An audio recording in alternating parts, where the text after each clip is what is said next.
할렐루야. 오늘도 수요일 그 자리에 나오신 여러분을 주님의 이름으로 환영합니다. 수요일이 한 주의 딱 가운데죠. 수요일 저녁입니다. 아직 주말은 멀었고 뭔가 해야 할 것들은 쌓여 있고 내 몸은 벌써 피곤하고 그렇죠? 수요일 저녁이 그렇습니다. 여러분 오늘 또 고생 많으셨습니다. 바쁜 하루를 이렇게 마치고 또 이 자리까지 오셨다는 것, 그것만으로도 충분히 귀한 발걸음이다 이렇게 생각합니다. 쉽지 않은 발걸음이라는 걸 잘 압니다. 그래서 사실 더 반갑거든요. 이렇게 오셨으니까 그냥 때우고 가는 시간이 아니라, 습관적으로 드리는 예배가 아니라 뭔가 얻어 가셔야 되겠죠? 여러분이 주님을 또 만나고 주님을 더 알고 하나님의 그 마음, 하나님의 그 시선을 깨닫게 되는 또 은혜의 시간이 되기를 축복합니다. 여러분 살면서 한 번쯤 이런 생각 해보셨을 겁니다. 지혜. 조금 더 내가 지혜로웠으면 좋겠다. 지혜로웠으면 좋겠다. 그러니까 더 나은 선택을 하고 싶고, 또 후회 없는 결정을 내리고 싶고, 또 관계에서도, 또 일할 때도 실수를 줄이고 싶고, 그렇죠? 이렇게 우리는 다 지혜롭게 살고 싶어 합니다. 근데 오늘 본문이 이런 질문을 던집니다. 너희 중에 지혜 있는 자가 누구냐? 지혜 있는 자가, 이 사람들 중에 지혜 있는 사람 누구 있어요? 하고 물어보는 게 아니라 비꼬고 있는 겁니다. 비꼬고 있는 거예요. 이 질문, 뭔가 비꼬고 있다고 얘기를 들으니까 묘하게 불편합니다. 지혜가 있다고 얘기를 하자니 내가 좀 건방져 보이는 것 같고, 아니라고 하자니 지금 비꼬고 있는 것 같은데 그냥 그걸 그저 인정해버리는 바보가 되는 것 같습니다. 근데 야고보가 이 질문 바로 다음에 이런 얘기를 하거든요. 후반절입니다. 그는 선행으로 지혜의 온유함으로 그 행함을 보일지니라, 이렇게 얘기를 합니다. 그러니까 말로 보여라, 아니면 논리로 증명해라, 이렇게 얘기를 하지 않습니다. 삶으로 보여라, 행동으로 보여줘라, 이렇게 말합니다. 그러니까 이 지혜는 아는 것이 아니라 사는 것이라는 겁니다. 지식과 지혜의 차이일 수도 있을 것 같은데요. 아는 것이 아니라 사는 것입니다. 그러면서 오늘 본문을 쭉 보면 야고보가 이 지혜에 두 종류가 있다고 말을 합니다. 이 두 종류 다 지혜라고 불립니다. 똑같이 지혜라고 불려요. 근데 그 결과가 극명하게 나뉩니다. 먼저 우리 스스로를 지혜롭다고 여기는 지혜입니다. 그러니까 야고보는 이 지혜를 얘기하면서 우리의 내면을 바라보도록 만들거든요. 14절입니다.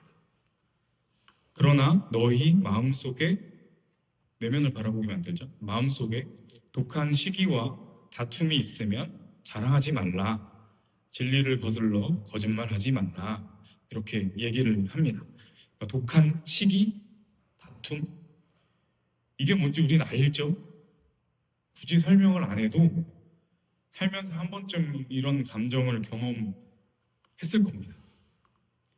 내가 막 열심히 했는데, 나 지금 진짜 열심히 하고 있는데 내가 아니라 옆에 있는 사람이 인정받을 때,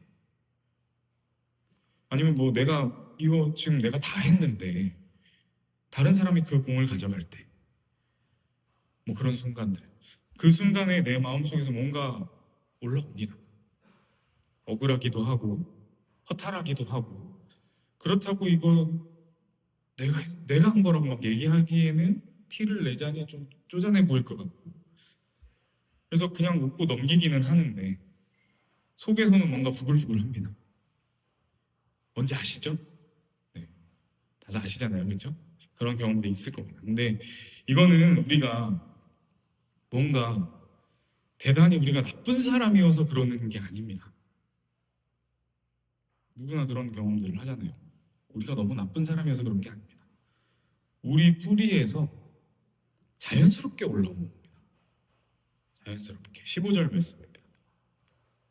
이러한 지혜는 위로부터 내려온 것이 아니요 땅 위의 것이요 정욕의 것이요 귀신의 것이니. 아주 강한 표현을 하고 있는 겁니다. 그러니까 이 시기와 질투가 담겨 있는 이 지혜는 땅의 것이고 정욕의 것이고 귀신의 것이다. 이렇게 강력하게 얘기하고 있는 거예요. 한마디로 얘기하면 너의 그 지혜는 하나님과 상관없다. 하나님과 상관없다. 이렇게 얘기하고 있는 겁니다. 근데 좀 이해가 안 되죠? 좀 뜬금없잖아요. 지혜를 말하면서 뭐 뜬금없이 시기와 질투를 말하고 있잖아요. 그렇죠? 왜 그랬냐면 야고보가 이렇게 강력하게 얘기를 하고 있는 이유는 당시 교회의 상황을 보면 야고보가 이 이야기를 전하는 그 교회의 상황을 보면 우리가 알 수가 있습니다. 그 교회 안에서 어떤 일이 벌어졌냐면 서로 자기가 더 지혜롭다. 내가 더 낫다. 내가 너보다 더 지혜롭다. 막 서로 경쟁하고 다투고 있었기 때문입니다. 지난주에 선생이 되지 말라 그런 얘기를 하잖아요.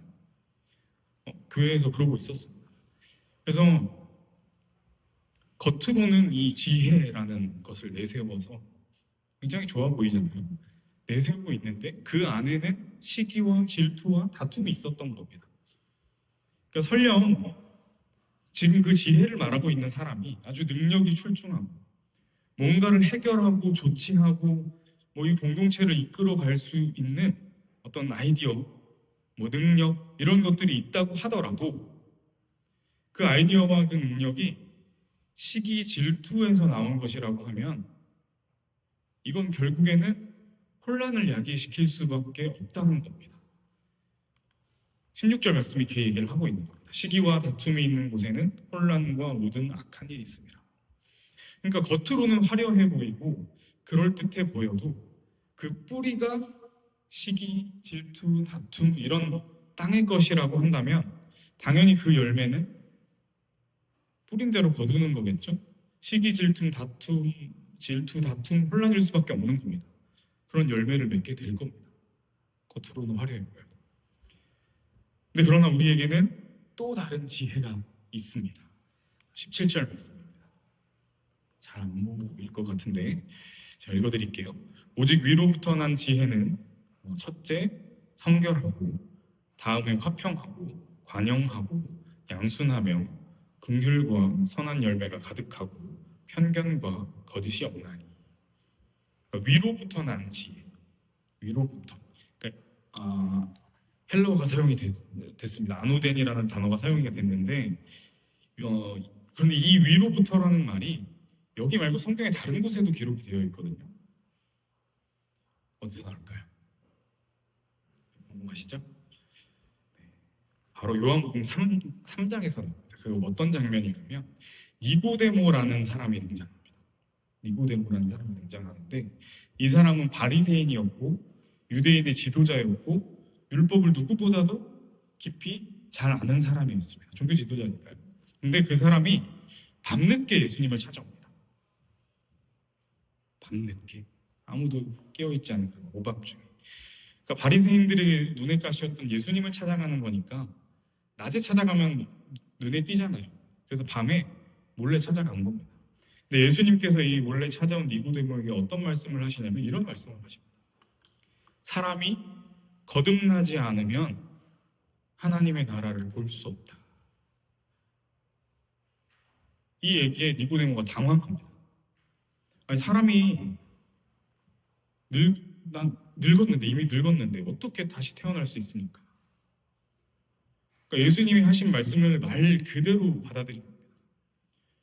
엄마 뱃속에 들어갔다가 다시 태어나야 되나요? 하고 물어본 겁니다. 근데 이때 예수님이 말씀하신 이 거듭남이라는 단어가 아노덴입니다.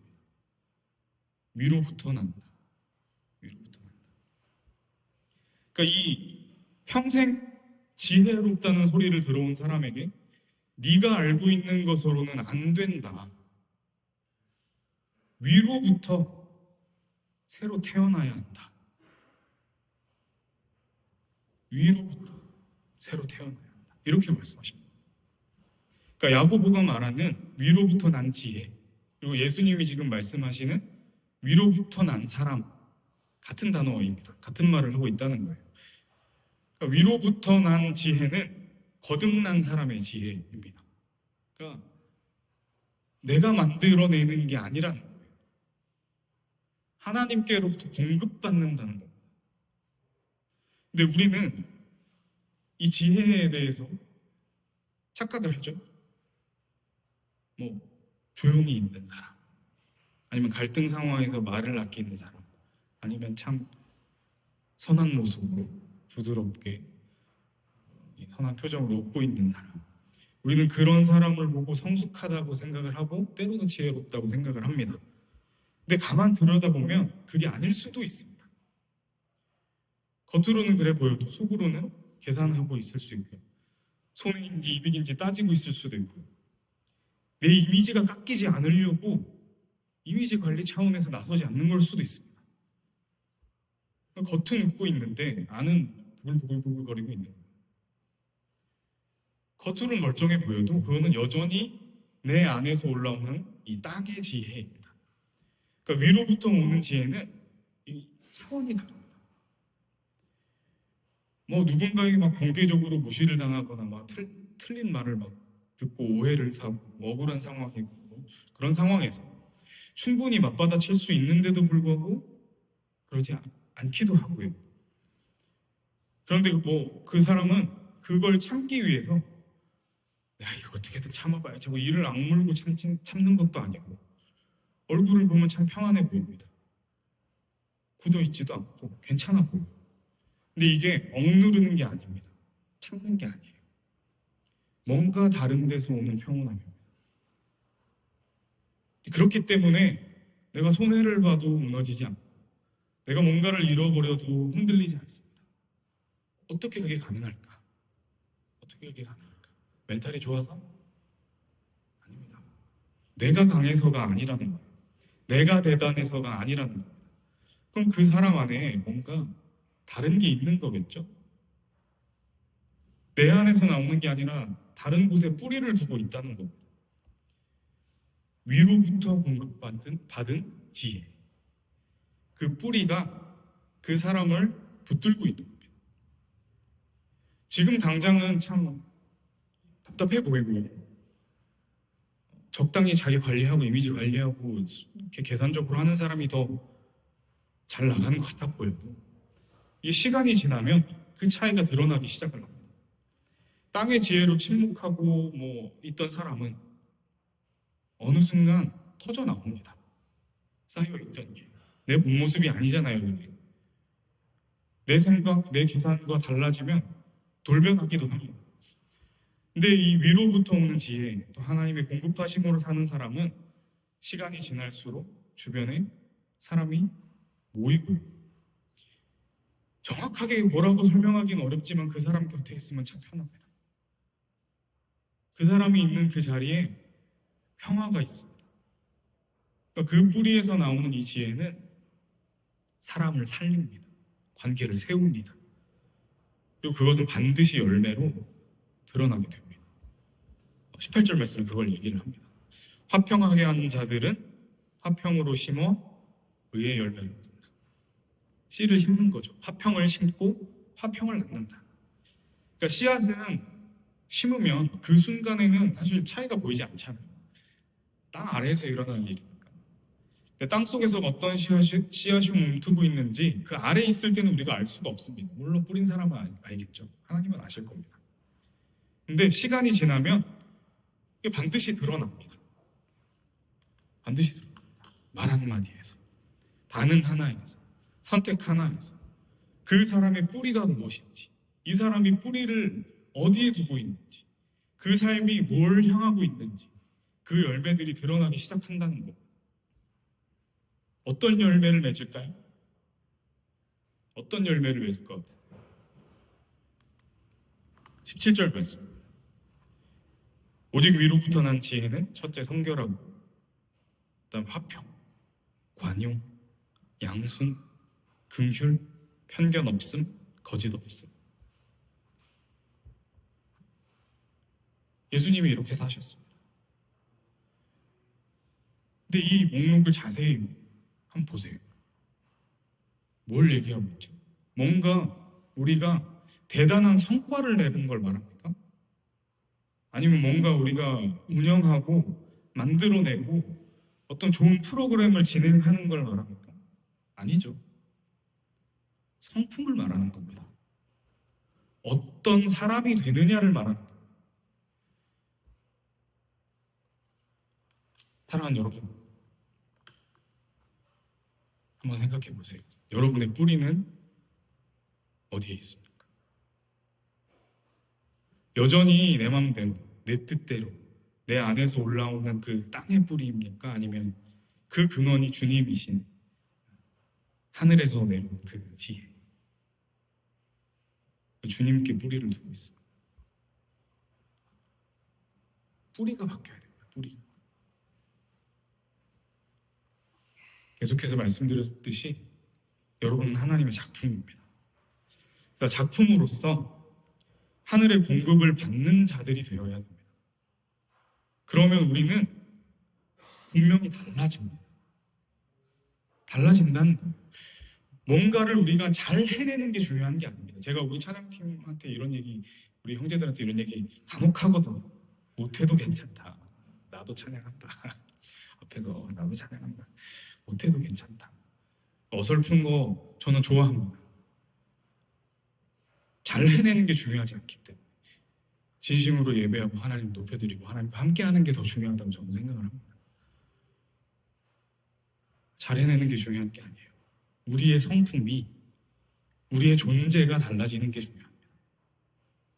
이게 진짜 지혜, 위로부터 오는 지혜.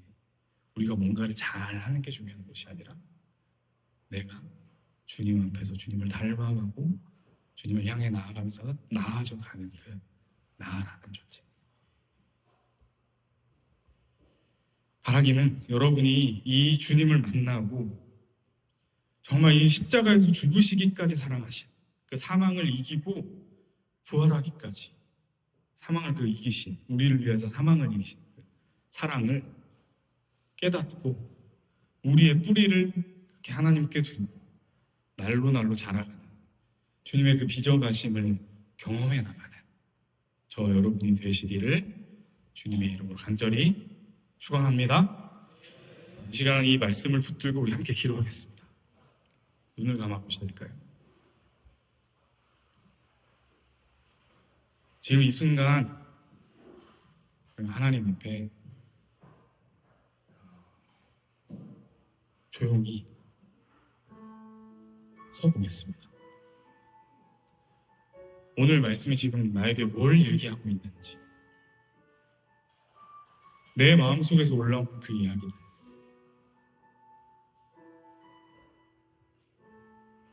내 마음속에서 올라온 그 이야기들, 나는 뿌리를 도대체 어디에 두고 살아왔는가,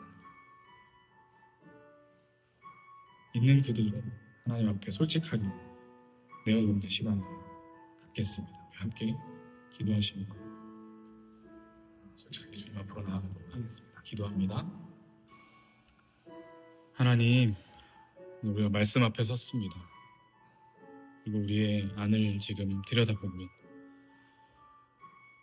이 모나고 부족하고 주님을 닮지 못한 모습들이 때로는 노골적으로 드러나는 시기도 있었고, 남들에게 보여주지 않으려고, 티내지 않으려고 조용히 숨겨두었던 때도 있습니다.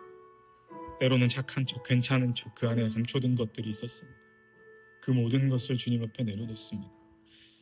주님, 위로부터 오는 지혜를 원합니다. 내 노력으로 만들어지는 것이 아니라 주님으로부터 받는 것임을 이 시간 깨닫습니다.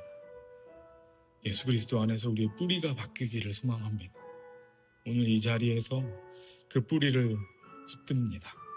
주님께서 함께하여 주시고 주님의 그 사랑을 깨닫게 하셔서 세상이 끊을 수 없는 그 사랑 안으로 주님과 함께 살아가는 그 시간들로 가득 채워 주시옵소서.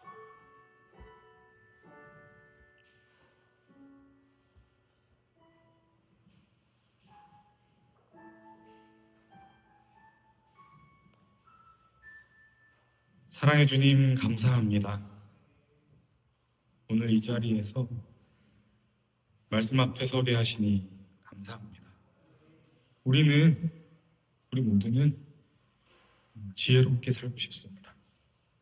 더 나은 선택을 하고 싶고 후회 없는 하루를 살고 싶습니다. 그리고 그 지혜가, 진짜 지혜가 어디서 오는지를 오늘 말씀을 통해 돌아보게 하셨습니다. 내 안에서 자꾸만 올라오는 것들, 시기, 다툼, 질투, 미움, 또 여러 가지 못난 모습들, 부족한 모습들, 주님이 없는 모습들, 그 모든 것들을 주님 앞에 내려놓습니다. 이제 위로부터 오는 그 지혜를 소망합니다. 예수 그리스도 안에서 우리의 뿌리가 바뀌는 그 은혜, 오늘 이 자리에서 그 은혜를 모두가 경험하고 또 깨닫게 하여 주시옵소서. 그리하여서 우리의 삶이, 우리의 존재가 주님 안에서 날로 날로 자라가서 혼란과 악으로 열매 맺는 것이 아니라 화평으로 열매 맺는 귀한 주님의 자녀, 하나님의 작품이 될 수 있도록 늘 함께하여 주시고 인도하여 주시옵소서. 이제 각자의 자리로 돌아갑니다. 그 자리에서도 주님께서 주신 지혜로 화평의 씨앗을 심게 하시고 각자가 심은 그 작은 씨앗 하나가 놀라운 열매가 되어가는 것을 경험하게 하여 주시옵소서. 주님께 모든 것을 맡겨드립니다.